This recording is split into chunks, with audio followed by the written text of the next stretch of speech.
na superação dos conflitos. Não se apaga da memória. Ninguém sai do inferno dos seus erros se não encontrar a porta do paraíso. A compaixão e a educação. Texto de Augusto Cury. Eu sou Raquel Mocelin, advogada, cerimonialista, mãe, esposa e agora apresentadora. Gostaria de convidar você para participar desse nosso projeto lindo, A Caminho do Altar. E hoje eu tenho uma novidade. O nosso podcast A Caminho do Altar vai muito além de falar de casamentos.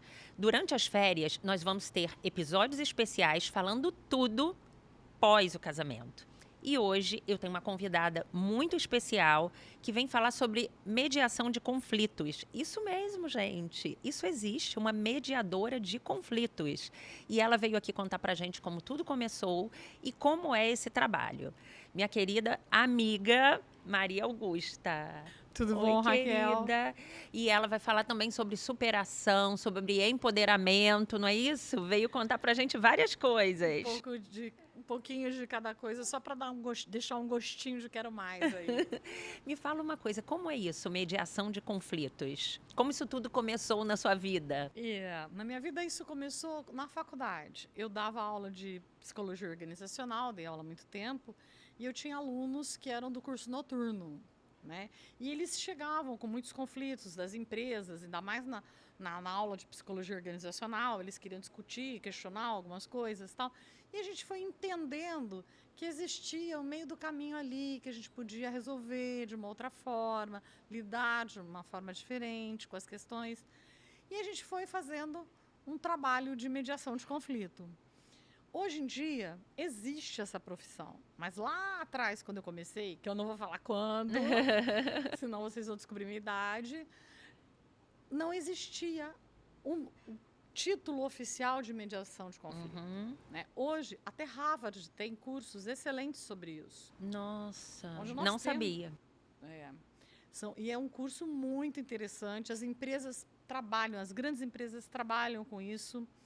E hoje, como síndica profissional, né, uma gestora profissional de propriedades urbanas, digamos assim, mas no meu condomínio é orgânico, porque eu sou síndica moradora. É um curso de quanto tempo para a pessoa ter essa formação? Raquel, eu não sei exatamente te dizer, mas eu acho que em média um ano e pouco. Seria mais ou menos como um mestrado, alguma coisa do gênero. Nossa. Entendeu?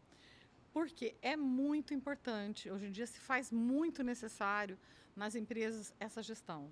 Inclusive nos condomínios, que é o que eu faço hoje em dia. Né?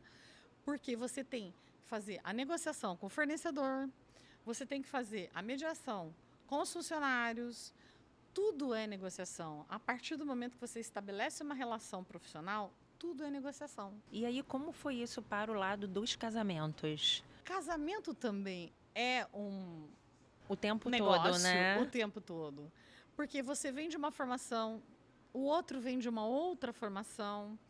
Então, vocês têm que fazer um ajuste nessas relações, né? De que forma? Através da comunicação. Né? Mas de que forma? Cobrando o outro, questionando o outro? Não, acho que precisa fazer sentido aquilo que você está colocando. Então tem que fazer dentro de um contexto, né? Daquele contexto que está acontecendo naquele momento, não daquele que aconteceu lá atrás, que a gente traz lá numa discussão, no momento mais de irritação, a gente puxa lá. Lavar a roupa suja toda de uma vez. Não dá, isso não dá. Isso acaba não trazendo um propósito, que é a solução de um problema, né? E tampouco uma motivação para vocês se entenderem e quererem continuar aquela conversa.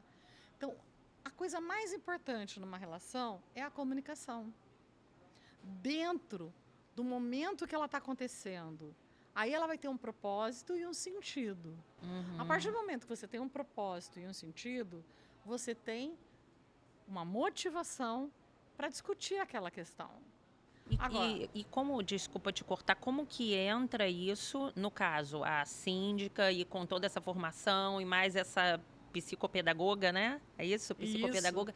Isso. Essas brigas de casais, esses conflitos, vocês, nessa função, você pode intervir ou é só se chega aquele caso da briga de chamar a polícia e aí te chamam? Como que acontece isso? A mediação de conflito na minha formação acabou acontecendo e eu tenho uma vivência de mais de 20 anos nessa questão.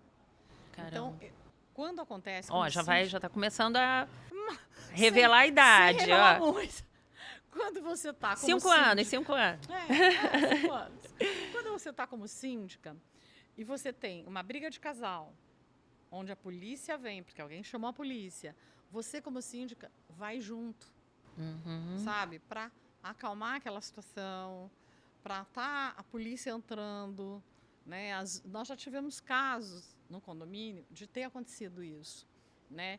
E aí eu recebia a ligação do filho me pedindo, não deixa a polícia entrar, nós já estamos chegando para falar com meu pai e com a minha mãe, e a gente vai estar junto para entrar com a polícia, mas a gente não pode proibir a ação da polícia. A gente tem que permitir que ela entre. Sim, sim. A partir do momento que ela é chamada, porque é uma responsabilidade muito grande. Com certeza. Né? A agressão física, essa questão toda. Aí o que você faz? Você vai junto para tentando acalmar a situação e acolher aquele momento. E a polícia faz a parte dela, que também vem com acolhimento quando é chamada para uma situação dessa. Às vezes eles são tão preparados para isso, e nesse momento nós temos já pessoas fazendo isso. Inclusive vai ter um evento, teve um evento que eu participei no Copa, né? E nesse evento, o próprio subcomandante do batalhão do Rio de Janeiro, trabalha ali na região da Urca, né, que é o Palagar, ele consegue ter essa visão de conflito, trabalhar com uma pessoa que lida com a associação de moradores da Urca e conseguiram reduzir muito as discussões, os furtos, várias coisas que estavam acontecendo na Urca, que é um bairro tão tradicional e tão querido no Rio. Sim, muito. Né? Agora a gente está querendo trazer isso para Niterói. Ah, que maravilha! Né? O comandante Peixoto, que a gente vai estar entrando em contato com ele, ainda não fizemos esse contato, que está com esse material para instituir nos condomínios, na cidade de Niterói. Tem um trabalho aqui em Niterói da CODIM, de coordenação para a proteção das mulheres, que é muito interessante. Sempre. Isso, muito interessante, para até vocês fazerem esse contato, porque hoje com a Lei Maria da Penha, outras leis também, você leva isso, claro, sempre mais na proteção da mulher. Sim. Agora... Mas também existe a proteção do homem. Nós não podemos esquecer que a proteção é da pessoa. Sim. Quer seja mulher ou o homem, né? Porque nós temos visto algumas questões onde as mulheres se vingam de alguma forma. E são poucas. O maior problema que a gente vê mesmo são das mulheres sofrendo esse tipo de coisa. Sim. Né? E eu respeito muito as mulheres. Eu também sou mulher, tá? Mas também existe os dois lados, que é importante dizer que em algum momento isso também pega. Entendeu? E vocês, esse trabalho, ele é bem visto no caso do problema de vizinhos, problema no prédio, essa briga de casal, ou quando tem essa questão assim na casa, vocês acaba tipo, não quero essa pessoa vir falar alguma Raquel. coisa. A gente conseguiu fazer no prédio a gente trouxe uma harmonia e uma coisa de comunidade muito interessante. A gente conseguiu instituir a conscientização e a educação de que aquele prédio é nosso, é o nosso quintal, é a nossa comunidade, né? Então, às vezes, a gente faz até festas para a comunidade, para o nosso condomínio, dentro do nosso condomínio, para trazer, sabe, aproximar um vizinho de outro, para as pessoas se conhecerem.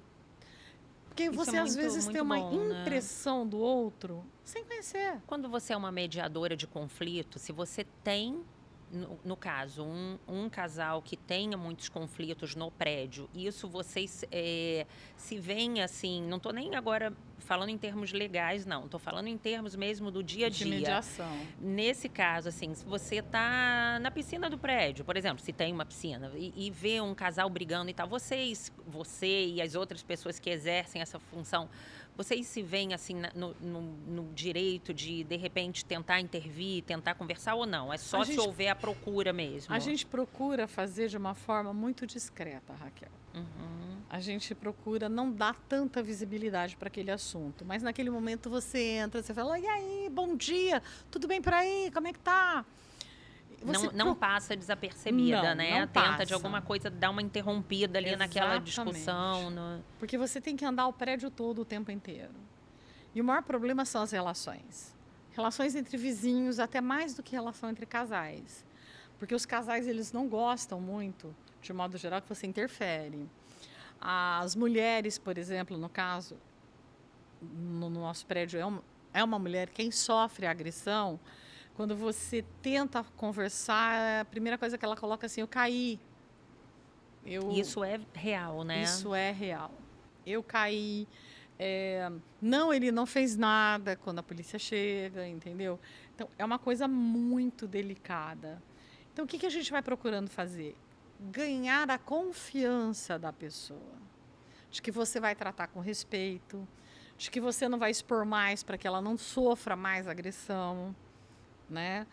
Você procura conversar com os filhos, no caso, quando é um casal que já tem filhos adultos, né? E assim, nunca passa nada desapercebido. Quando você fica sabendo, e eles procuram, quando não é briga de casal, eles procuram muito. Porque o vizinho de cima está fazendo muito barulho, porque o vizinho não sei o quê, porque eu vou falar, eles já interfonaram. Aí o que é que você faz? Você procura dar escuta para um lado, depois ouvir e dar escuta para o outro.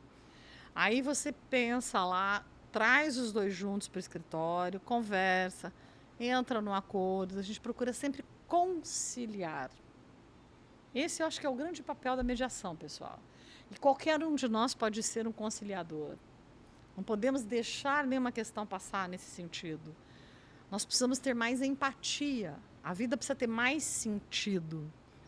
E o sentido só ocorre pós-casamento, especialmente no primeiro ano de casamento, quando você constrói uma estrada, começa construindo uma estrada, porque aquilo vai ser para sempre. Os hábitos, o poder do hábito é muito forte. Sim. Né? E ninguém já casa pensando em separar, né? Ninguém faz isso, Exatamente. Claro. Então, mas como é que a gente tem que fazer? Desde o começo, ter um diálogo com sentido e com propósito.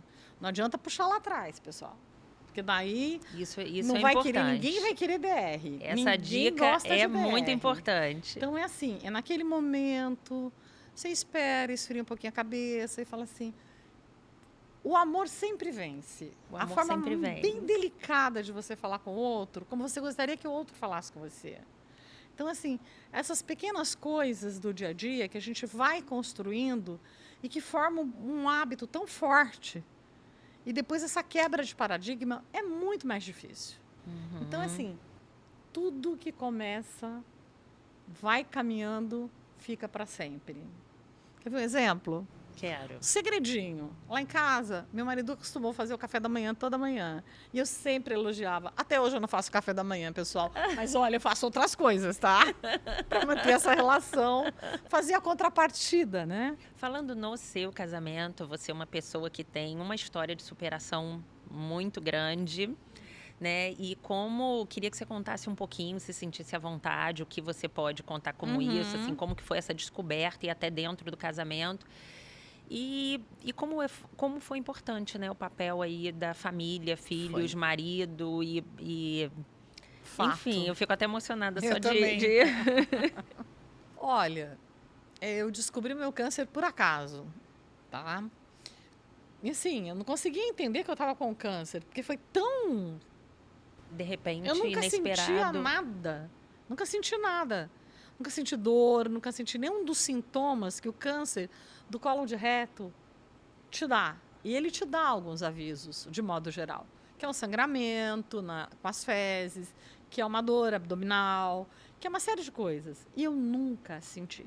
Ah, não senti. Eu pensei que você ia dizer que nunca percebeu. Teve alguns sinais, mas não tinha percebido. Você não sentiu mesmo? Mesmo. Sim. Eu fui para o interior de São Paulo, que é onde minha família reside, passar um tempo com os meus pais e levar meus filhos, né? Que a gente sempre leva os filhos para os avós um pouquinho, né? Sim.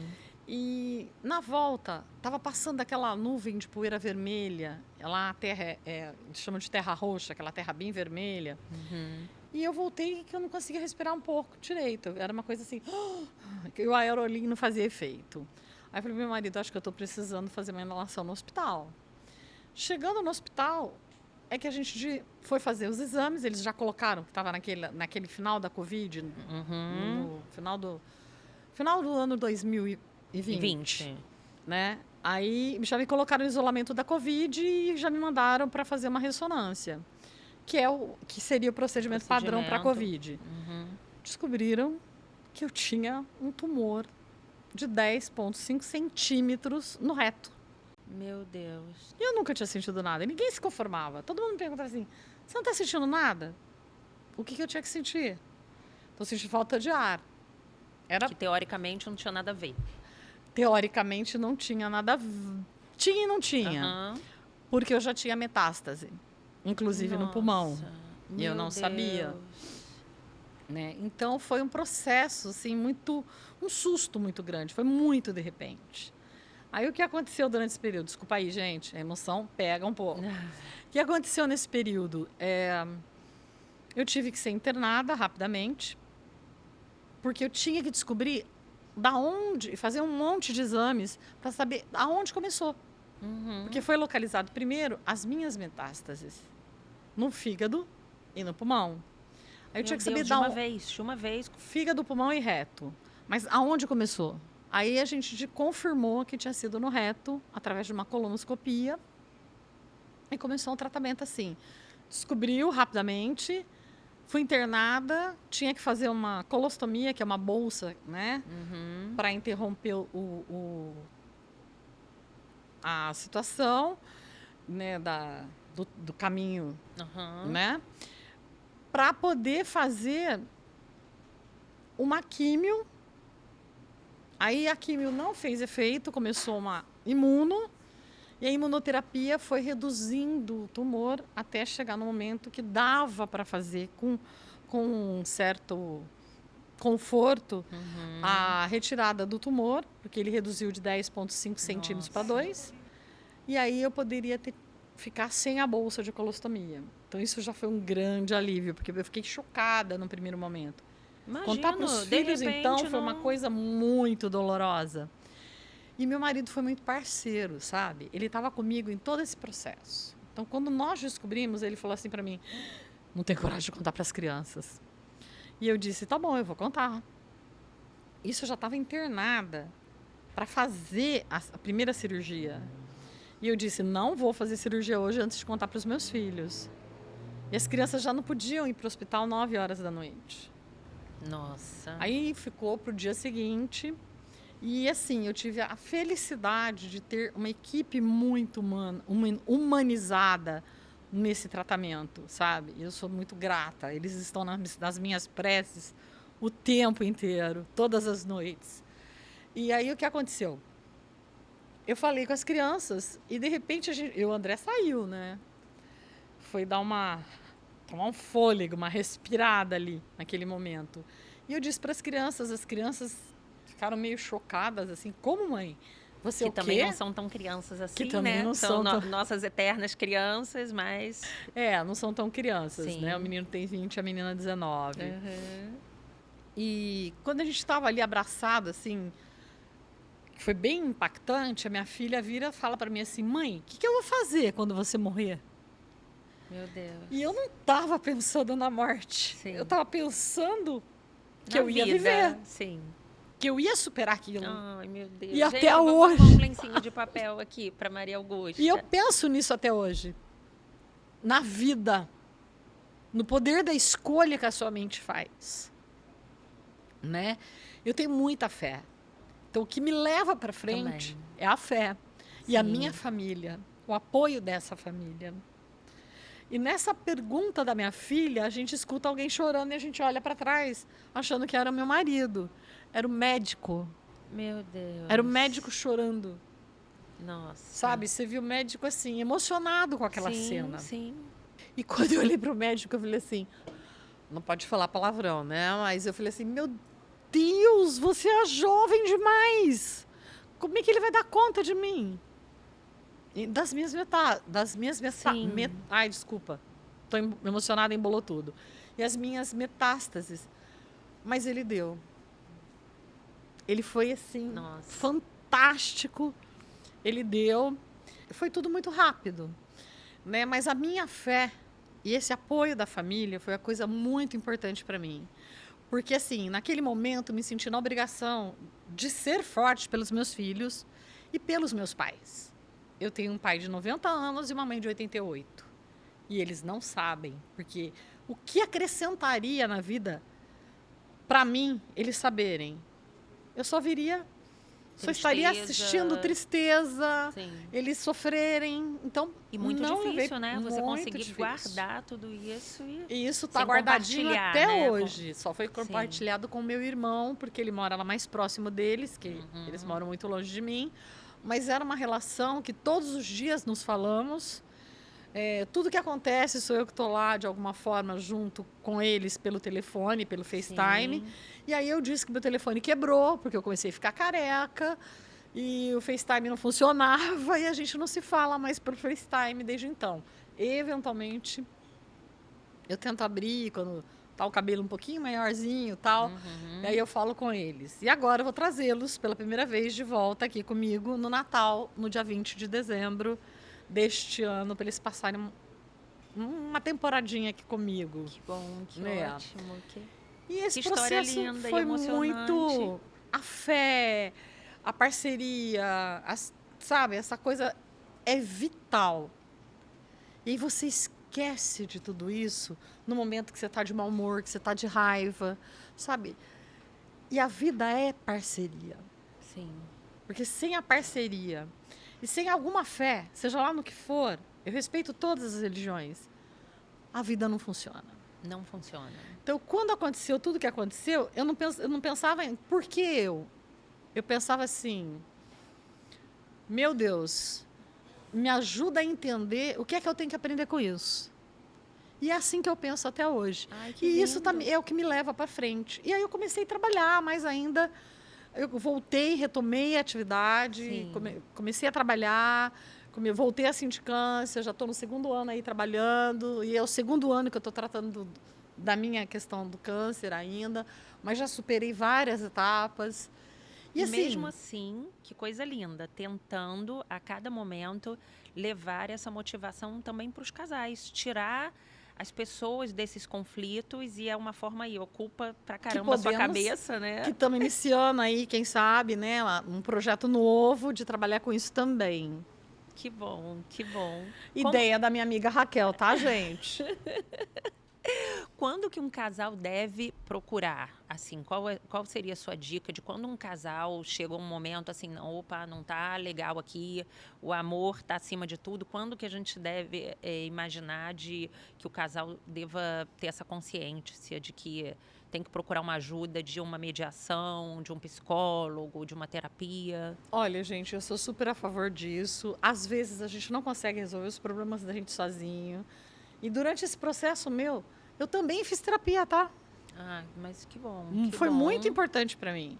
Então, acho que quando um casal não consegue ter um sentido e um propósito e ficar naquela DR, que começa a ser aquela DR que fica pesada, que você começa a trazer as coisas lá de trás e não consegue ver o aqui e agora, relembrar. Eu achei muito importante, às vezes, essa mediação ou uma terapia de casal. É fundamental para a gente relembrar como foi bom. Por que eu me apaixonei por você? Por que você se apaixonou por mim? Né?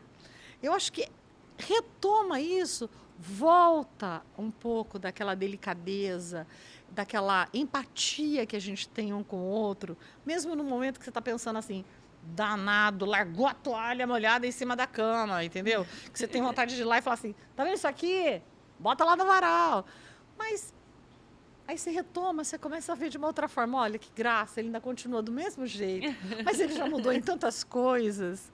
E vice-versa, né? Então, acho assim, não esqueçam disso. Parceria é a coisa mais importante. Ai, que lindo! E nas relações com os amigos, com os colegas, com os conhecidos, a empatia é o que está faltando na nossa vida hoje. Verdade. Eu acredito É para muito pensar. nisso. Eu acho que pra é bem, gente, é para é pensar para mesmo. todo mundo pensar. Bastante. Augusta, a gente tem um momento no nosso podcast que a gente chama de momento bem casado. É só uma brincadeirinha que eu vou contar 3 histórias. Normalmente uma é sobre alguma tradição, então se a pessoa não conhece, fica realmente muito difícil saber se ela é verdadeira ou falsa. E uma dessas histórias é verdadeira, apenas uma. Eu vou ler, eu também não sei a resposta. Vou ler aqui que o nosso diretor que escreve, e aí a gente fica sempre tentando, assim, de alguma forma, adivinhar. Me ajuda aí, gente. Vamos lá. Vou começar, Maria Augusta. Posso? Pode. Posso começar? Então vamos lá. De acordo com uma tradição, se a mãe da noiva for viúva, o casamento não pode acontecer até que a sogra arrume um marido novo, para que o noivo da filha não tenha azar. Nossa, imagina, aí a filha só pode casar se a sogra casar de novo, né, no caso. Se a sogra for uma mala, já imaginou se vai arrumar Imagina marido? isso. Nossa, essa Desculpa a brincadeira. é difícil, hein? Segunda história. Antes do casamento, enquanto o noivo se arrumava, o pai da noiva decidiu fazer um interrogatório tentando evitar o casamento da filha. Os dois começaram a discutir e até o padre foi chamado para controlar a situação. Acho difícil. Acho difícil ser no dia do casamento, Na uma situação hora, dessa. né? Imagina. Bom, mas entrou aí a mediação, né? De alguma forma, o padre foi chamado. O padre foi chamado. Bom, terceira história. Recém-casados estavam indo para a lua de mel e a sogra simplesmente apareceu no aeroporto com as malas e embarcou junto com o casal. A noiva protestou e pediu furiosa para o marido mandar a mãe dele embora. Mas ele alegou que precisava da companhia da mãe. Aí é complicado. Nossa. Aí fica difícil. Essa não é possível Olha, isso. Não é. Não é Não possível dá pra imaginar isso. uma situação, a não ser que ele seja muito novinho, né? Casou criança. Gente. É, nossa. meio Você complicado. sabe que eu já tive uma mãe que desmaiou na hora do casamento, né? A mãe do noivo desmaiou na hora do Sério? casamento. Todo mundo lá tranquilão e ela passando mal, precisava de cadeira, até que ela... Enfim, vamos deixar essa parte pra lá. A gente pula. Olha, eu Na acho sua opinião, qual dessas histórias pouco é verdadeira? improvável as duas últimas. Eu acho que então eu vou ficar com a primeira opção, A da tradição. a da tradição. Que é bem difícil também, de Também. resolver, né? Como você falou, se a mãe for, né, uma pessoa complicada, não tiver um marido para ela, e a filha vai ficar sem casar pro resto da vida. Ou se a mãe não quiser casar de Exatamente, novamente, né? já pensou? Coitada é. da filha, vai ficar encalhada. E aí, meninas, quem tem a resposta pra gente? Tati, Gabi, a verdadeira? A 3. Não acredito. A 3? A 3 é a verdadeira? A mãe viajou junto? Eu largava Nossa. do marido no dia do casamento. Gente, No dia do casamento. não tem como essa. Essa não dá pra ser feliz nem mediar. Não, não dá. Essa aí só se fosse uma caravana. Se fosse pai, mãe, sogra, e eles ficavam lá e o casal, e mesmo assim. Essa é difícil, hein? Olha, essa é difícil mediar. Não dá pra ser Muito. feliz. Já pensou o resto da sua vida? Aquela lembrança que na lua de mel a sogra veio com a mala e foi junto. Querida, cheguei. Já pensou? Íamos precisar chamar a Maria Augusta para mediar essa situação. E Eu parar acho tudo lá no difícil. aeroporto. Acho difícil, Raquel. Gente, não consigo conceber uma situação dessa. Olha quanta, né? Muito Sur- difícil mesmo. muito. Surpreendente. A noiva, coitada, vai ser dependente da sogra pro resto da vida, da aprovação da sogra pro resto da vida. Nossa, pois é. Não vai E conseguir chateada com o estabelecer uma marido também, relação. né? É difícil estabelecer É. uma relação assim, né? A história de chamar o padre foi como você falou. Poxa, tantos momentos para fazer isso, né? Deixar para a hora do casamento, ficar ali uma discussão e tentar convencer a noiva. É Normalmente, difícil também. O pai vai fazendo isso antes, quando percebe alguma coisa, né? Olha, Sim. minha filha, presta atenção, né? Já tem uma situação prévia. Não no dia, né? Não vai deixar para a última hora falar, minha filha, sabe? E Não a sei. primeira, como é uma tradição, a gente não sabe se É. poderia ser. Tem umas aqui que acontecem agora, algumas tradições que a gente lê aqui que são inacreditáveis. Mas que bom que essa não é verdade, né? Porque tadinha da noiva desse lugar, seria muito complicado ela Muito conseguir difícil casar também, novamente, né? muito difícil. Pois é. Ai, nós já estamos chegando ao fim do nosso Ah, podcast. que pena, foi tão bom o nosso papo. Ai, foi muito bom. E olha, essa sua história de superação e de incentivar outras pessoas, incentivar os casais também que tiverem, né, em conflito para, como você falou, o amor vence. Vence. Então, Quando a gente quer, quando a gente relembra por que eu me apaixonei por você e você por mim, eu achei lindo isso. a situação fica outra. E as relações se reestabelecem. É o regar o jardim, né? Tá sempre ali alimentando aquele amor, aquele carinho. Não é porque o tempo vai passando que você vai deixar isso acabar, né? Não podemos deixar isso acabar. Eu sempre termino o nosso programa, eu sempre termino o nosso podcast perguntando: casar para quê? E eu acho que você até já respondeu isso. Ninguém nasceu para viver sozinho. Ninguém nasceu. A gente sempre precisa de uma parceria, seja ela qual for. Homem, mulher, de acordo com a opção de cada um. O respeito sempre deve prevalecer, porque nós somos realmente, não nascemos para viver sozinho. É tão gostoso a troca de afeto. O amor, o afeto, o carinho e a sua família linda com um casal de filhos, né? Mandar um beijo para eles. Beijo.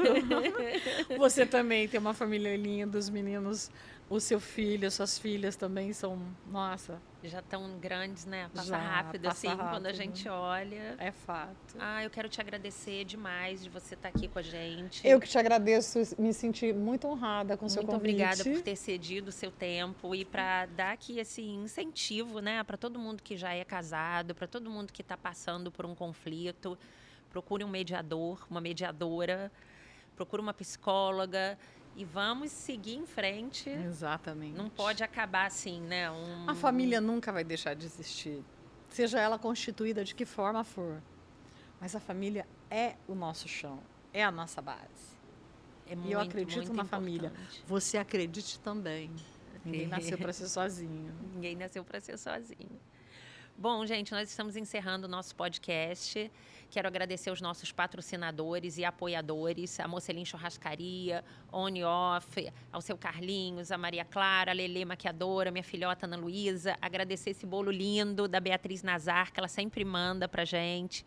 Agradecer a Fina Louças e agradecer a você e a todos que estão nos assistindo. Eu que te agradeço.